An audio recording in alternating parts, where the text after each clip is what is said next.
You know that feeling, right? Procrastination. That nagging voice telling you to put off the one thing you know you should be doing. Well, what if there was a brilliantly simple and honestly super effective way to just crush it? Today, we're going to dive into exactly that, based on this classic idea from Brian Tracy called Eat That Frog.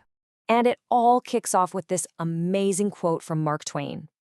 It's a little weird, I'll admit, but this one idea, this is the key to unlocking a seriously productive day. And don't worry, it's not actually about breakfast. So what on earth is this frog he's talking about?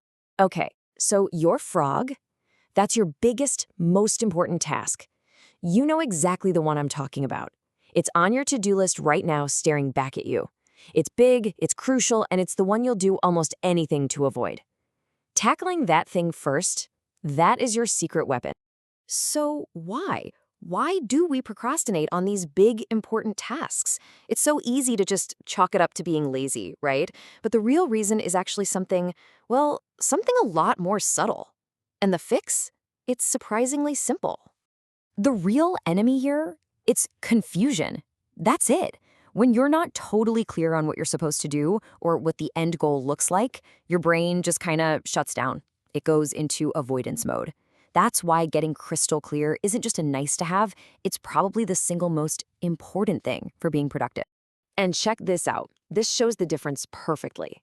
Saying you want better health is, well, it's a nice wish, but it's not a plan. It's way too vague. But go to the gym 3 times a week, sleep 8 hours a night, cook 3 healthy meals. Now those are real, actionable targets. See, you can't really do better health, but you can absolutely go to the gym. So, how do you get that kind of clarity? It's simple, but it's powerful. You've got to get your goals out of your head and onto a piece of paper. The second you write them down, they stop being a fuzzy wish and start becoming something real, something tangible. In fact, here's a little exercise you can do, like right now. Grab a sheet of paper, write down 10 goals you want to achieve in the next year. Now, look over that list and ask yourself, if I could only accomplish one of these, which one would have the greatest positive impact on my life? Circle that one. That goal right there, that's your new #1 priority. That's your biggest frog. All right, so you've got your frog, you've identified it, but let's be honest. Now that you're staring at this one massive goal, it can feel, well, completely overwhelming. So how do you even begin to tackle it without just wanting to run away? Well, you've probably heard this old question before, right? How do you eat an elephant? Because looking at a huge goal feels just like that. It's so big, you might just give up before you even take the first step. And the answer, of course, is one bite at a time. It's that simple. You don't try to swallow the whole thing at once.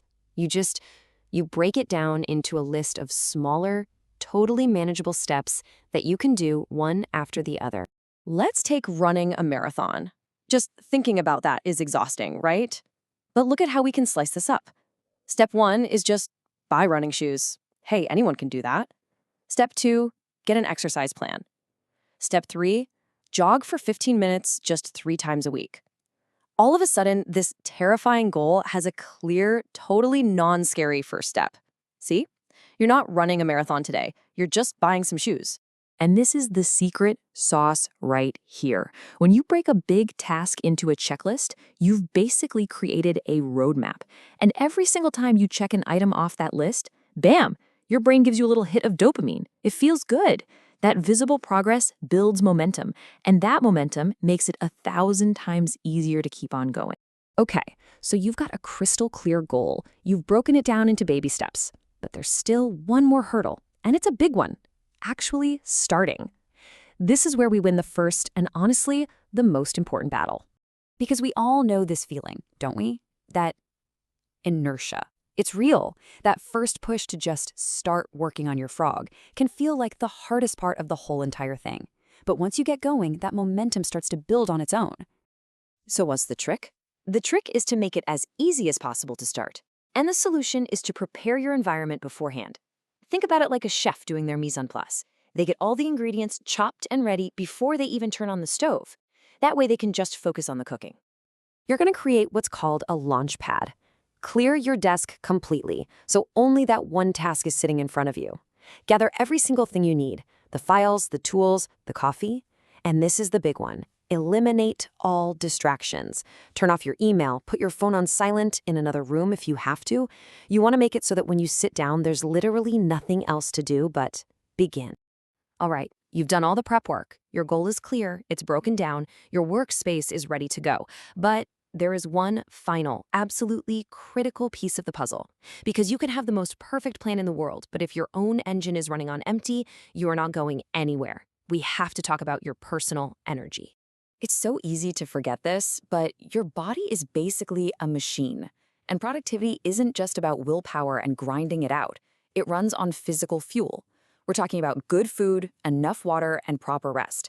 These aren't suggestions, they are absolutely non-negotiable if you want to perform at your best. And if you need convincing, get this. When you are fully rested, you can get 2 to 3 times more work done than when you're tired. Just think about that.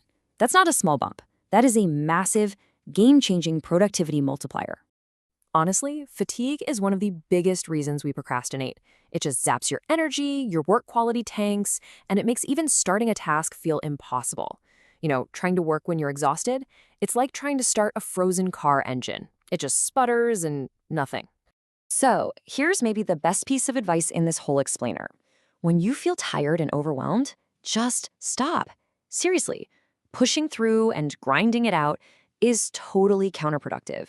It is so much smarter to take a break, rest up, and come back when you're recharged and actually ready to do amazing work. And that brings us to the final and most important question of all. We've covered everything: getting clear, breaking it down, setting up your space, and managing your energy. Now, the only thing left to do is to act. So I'm asking you, what is your biggest, most important task? What is that one thing you need to get done?